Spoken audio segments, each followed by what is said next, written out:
Hey there, PhD friends, and welcome to another video. I'm super excited to bring you another interview where somebody went from academia to a non-academic job. In today's interview, I'm chatting with Dr. Kinga Hill, who is an environmental scientist who went from academia to working as a data scientist at a tech company. You're going to absolutely love this, so make sure to grab your drink, make sure to grab your snacks, a pen, pencil, whatever you kids are using to type these days.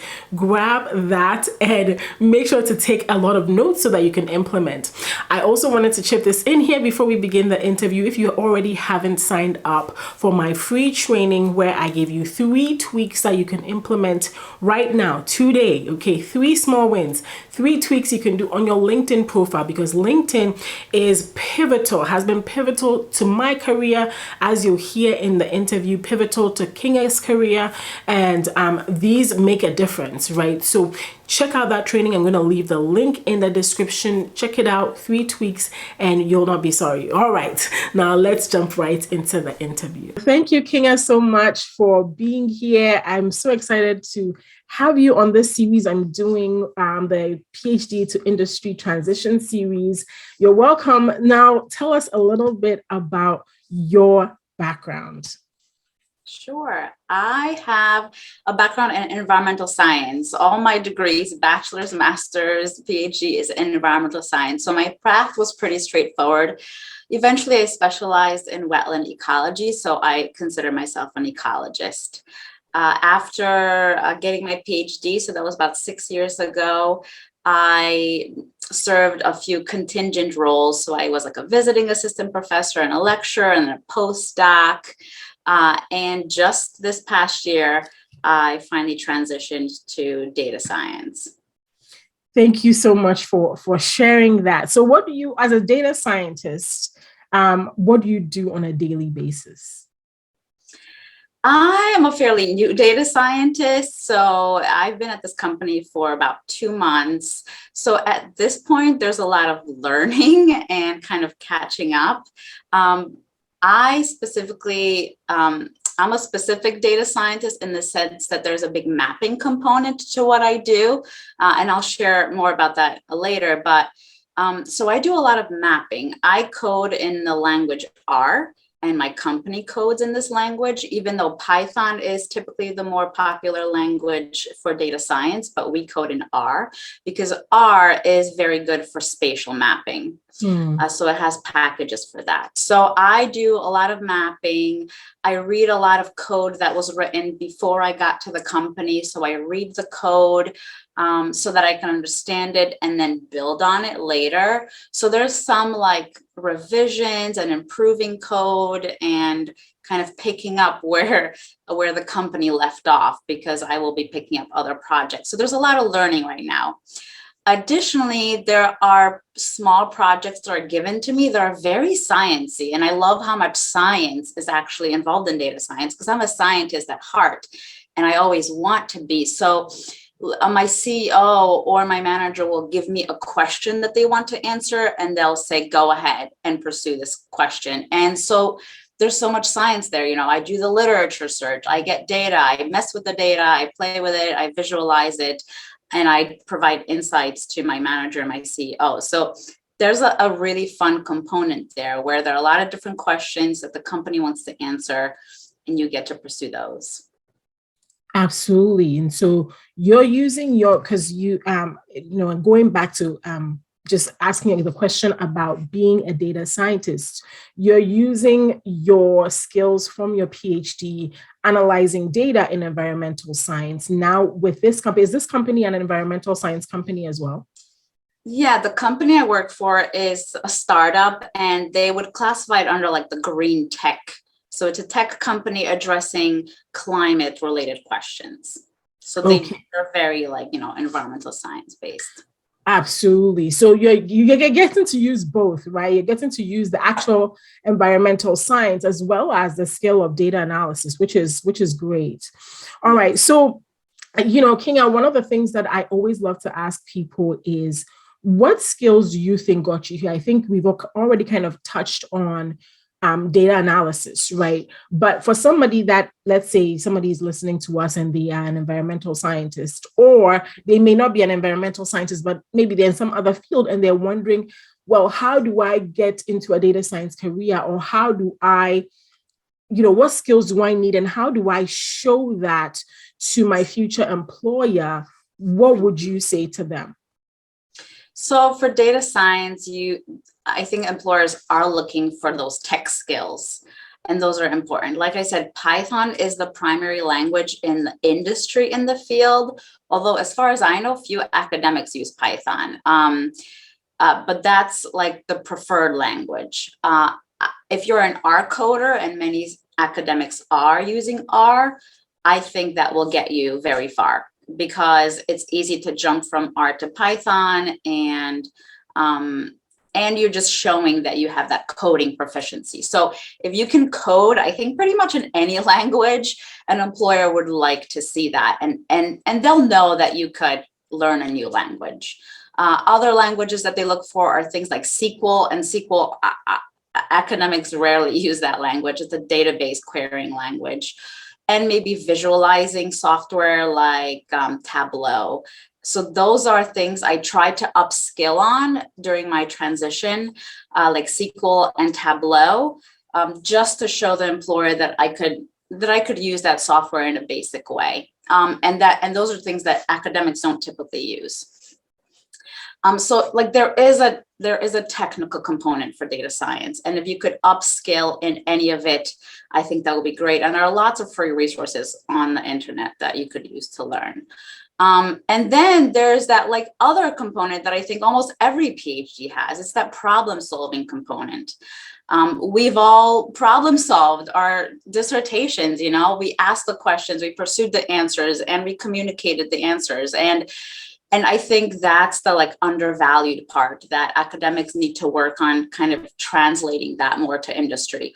And in fact, I think that even if you don't have the technical component, you could still talk about your project and how you problem solved and developed your projects, and show your employer that, yes, I could answer so many of your questions and I could learn the technical stuff later. I love that so much. I love that. Number one, there are two things I love about what you said. The number one thing was upskill, right? Upskilling. So you already had, so you already knew R from your PhD, right? I know that R is something that a lot of academics do use to analyze data. So I didn't use R to analyze my data, which now I'm like, oh, why did I use it back then? But I used to just use like Excel and Prism.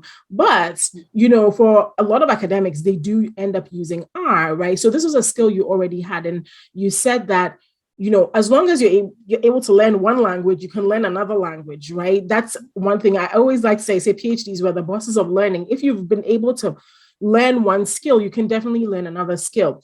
But you also talked about upskilling, right? And when you say upskilling, can you delve a little bit deeper into that? And where do people go to upskill? Sure. So, upscaling is just, learning some new things, stuff that you could put on your resume. You got to beef up that resume a little bit. So for me, it was those two. Like I was trying to learn that SQL language. And for that, I can't think of anything off the top of my head, but like literally, if you just Google it, you will come up with like dozens of free resources. And there are lots of LinkedIn people that talk about SQL and, and offer courses and tutorials, and YouTube, of course, like almost anywhere. And so that's like, and if you could say I have an introductory understanding of SQL, you'll be good, I think. The other software I talked about is Tableau, and there's a free version called like a public version of the software. You download it, and again, I just YouTubed things. I followed lots of YouTube tutorials, and all of them were free. Yeah. And like that's like some people will talk about data science boot camps. I considered one because those are like intensive, like upskilling, I guess boot camp courses. I considered those, but then I was like, no, I'm a PhD. I could learn anything, and I could do it for free. Absolutely. Absolutely. I mean, and I think with what you're saying, Kinga, that if you choose to do a data science boot camp, there's nothing wrong with that. But there are also free options out there where you can learn at your own pace, where you can you can learn at your own pace, and you can basically Google everything these days, like you're saying, the University of YouTube. So I love that. So if you already have some foundational knowledge of one of these skills, then you can go ahead and find out more and learn more about the other skills. And one of the things that I know I've shared before is whenever people are looking to transition from academia to industry, read job descriptions, right? If you want a data scientist role, go out there and read about 10 job descriptions and see what types of languages are being required. And then make that your goal to begin to learn that, to begin to upskill, like Kinga said, so that you can demonstrate to those people that to the employers that you have those skills. I love that. Then the second thing I loved was the fact that you talked about problem solving and how PhDs, we problem solve all the way through grad school, right? Like if you run experiments, or if you code, or if you're doing qualitative research, right? You're always going to run into a roadblock, and you solve it, right? Obviously, you finished your PhD, so somehow you were able to resolve that. So I love that you mentioned that. Do you have anything to add to that? I just want to mention that, like, I know plenty of people who took boot camps and are very happy with them because they're structured, and some people need that structure and they're so happy to go through that, and they leave with lots of skills. So definitely not knocking boot camps down. They're a viable option, like they're short. They're a few months of like intensive learning, and then you're ready to transition. Yeah, I mean, I think PhDs are master problem solvers, and really, I think the effort during your transition should be, how can I demonstrate during my interview and on my resume how I problem solved something? Think about a specific project. My favorite ones were during my postdoc because they're the most recent, and I would say the most involved. So just talk about a project from start to finish, like what you did, how you solved it, tell a story about your project. Absolutely, absolutely. So, Kinga, I know I had read on your LinkedIn profile about how when you were looking to transition, you spent some time reaching out and you spent some time networking. Can you talk a little bit more about that? Because I think that this is another area where having spoken to a lot of academics, where people struggle and they're not really sure how to go about it. So how did you go about doing that? Yes, people are terrified of networking. Like I don't know, me included. I'm a shy person. I don't want to talk to anybody, but I read this article, somebody talking about having 50 cups of coffee with people. And I think that article just like shifted my mindset about it. And I was like, you know what? I'm going to start having these like coffee conversations with people. During my transition, I literally was just learning about what data science looks like on the other side. And I was truly curious about what people do in that space. So I approached a lot of these conversations out of curiosity. This was not, can you give me a job? Hey, let's chat later. This was, I followed your career on LinkedIn. Your career looks so interesting to me. Can you tell me more about what you do on a day-to-day basis? I would love to learn about your career story, and just like reaching out and asking people how their life kind of went, how their professional life went. And people are very happy to share. Like people just love talking about themselves and share, including myself. People now ask me to tell them about my transition, and I'm so happy to share. I'll ramble on for half an hour.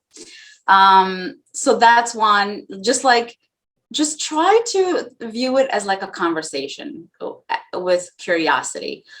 One thing that could ease is connecting with people that you already know. I started with acquaintances and people loosely connected to me, maybe some alumni from the different universities I attended. So that kind of breaks the ice a little bit, people that you're loosely connected with, and then go ahead and start reaching out to strangers. On LinkedIn, that was my prime platform for networking. I found people that held interesting roles. I sent a connection request with a personalized note. And then once they connected, I asked for a 30-minute conversation. And I was quite successful. Like, people were very happy to talk to me. Absolutely. And you see, I love that you said people were happy to talk to you. You never will know unless you try. You really never will know unless you try. And I love that you said that you would send a connection request, and would you immediately ask them for 30 minutes of their time? Yeah, some people say like build that relationship. There is advice out there to build the relationship, and you can, and I think you'll find greater success that way. I I didn't have the patience for that, and I immediately asked for a conversation, like right after they connected with me, and I was successful that way too. Yeah, absolutely. Yeah, I'm one of the people that's like, I'm one of those people. I'm like, yeah, build the relationship a little bit, Yeah. because sometimes I always feel like when people ask for things right off the bat, especially if like you're asking for 30 minutes of somebody's time, I feel like 30 minutes is such a long time. But Yeah. you're right? Like it also depends on how you word it and how you really structure your ask. If you're being ridiculous with it, yes, it can be, and disrespectful or demanding, then yes, then maybe people will say no. But I'm pretty sure that the messages that so what did that message look like when you sent it out to them? It was something like, I'm a PhD in environmental science and I'm exploring a transition to the private sector or to industry. And your role looks really interesting to me, and I would love to learn more about it. I mean, it was like that. Mm. It wasn't anything. I mean, so it's slightly kind of like demanding, I guess, and pretentious, and don't get me wrong, a lot of people ignored me, right? Like, let's not sugarcoat it. There's Mm-hmm. lots of ghosting on LinkedIn, and that's okay, because Mm-hmm. lots of Mm-hmm. people still answered and connected with me. Personally, I don't think that the what you just described is demanding. It was, hey, I'm a PhD in this. I'm interested in talking about, and people have actually sent me those requests, and I've responded. Right. Sometimes I may not be able to respond with like a 30-minute call, but I may say, hey, check out this resource here. So a lot of the time, even if you do not get a meeting with the person may point you to resources, right? Because in a given month, maybe. And I love that you said that, like, there's a lot of ghosting, there's a lot of people not responding, and that has nothing to do with you. Maybe the person is just not really active on LinkedIn and they don't really even check their DMs. Maybe the person that month is so. I remember there was this time where people would reach out to me, and that was the worst month to get in touch with me because I was so busy. So everybody that reached out to me during that time period, I think it took me at least a month to get back to them, and I had to be apologizing because I'm like, I saw your message, but I really did not have the bandwidth to respond. So sometimes you may reach out immediately, and that's fine. Like, Kinga said, and she found some success doing that. But if people don't respond, don't take it personally. That's one thing I always like to to share with people, is like, don't take it personally. A lot could be going on. They could be sick. Their child could be sick. A lot could be going on. So thank you so much for sharing that bit. So it depends on what you want to do. You could wait a little bit and build a relationship with the person, and then, or you could go Kinga's route too, which worked. There are different ways to do the same thing. So awesome. Thank you so much for sharing that. So I thank you. This has been such a great discussion. And I love that you have talked about upskilling, about problem solving, about networking, your way into roles that are outside of academia. One of the things I also share with people is to tweak their resumes. How and because an academic CV is different from an industry resume. Sure. Yeah. Would you describe how all of these things allowed you to be able to structure your resume for your current role? There's a lot of deleting that goes on when you convert your CV to a resume. I would say my CV was maybe like 10 pages long or something, and I got condensed to one page. I believe in the one-page resume. So it was just extracting the essence of your work. I mean, one, I think, important section on a resume is that, like, about section at the top. This is kind of the, I don't know, accepted way that I think resumes are written these days. And it's very similar to your about section of your LinkedIn profile. It's like, it's your like personal brand, who you are and how you're selling yourself to the company. So I spent a lot of work crafting that. And then, you know, I focused on just like my top selling projects, like a few from my postdoc, maybe one from my PhD, and like that's it. Like there is just a lot of eliminating, and you have to, I don't know, swallow your pride. None of your publications go on there, none of your conference presentations, like sorry. So try to extract those same projects that you think you're going to be talking about your interview, your top selling pieces. You extract those and you put those on your resume. And I do tailor my resumes to each role, but not extremely. Like I have a master resume and I make a few tweaks just so it matches the job description a little bit better. Thank you so much for sharing all of that. And thank you so much for chatting with us about transitioning from, you know, from lab science to a role in data science. Thank you so much. So if people wanted to find you, get in touch with you, where would they go? I think my LinkedIn is the best way. And Gertrude, are you going to maybe put that link on your video? I'm active on LinkedIn. I try to post like twice a week. I think that's the best way to find me. And I would love to see all of you there. Say hi. Yes, absolutely. So I will leave a link to Kinga's LinkedIn, and you can reach out to her if you're interested in her career path, or you're even just interested in transitioning. You know, maybe you're not even trying to get into data science. I'll leave that there. Thank you so much for chatting with me. Thank you so much, Gertrude. This was really a pleasure.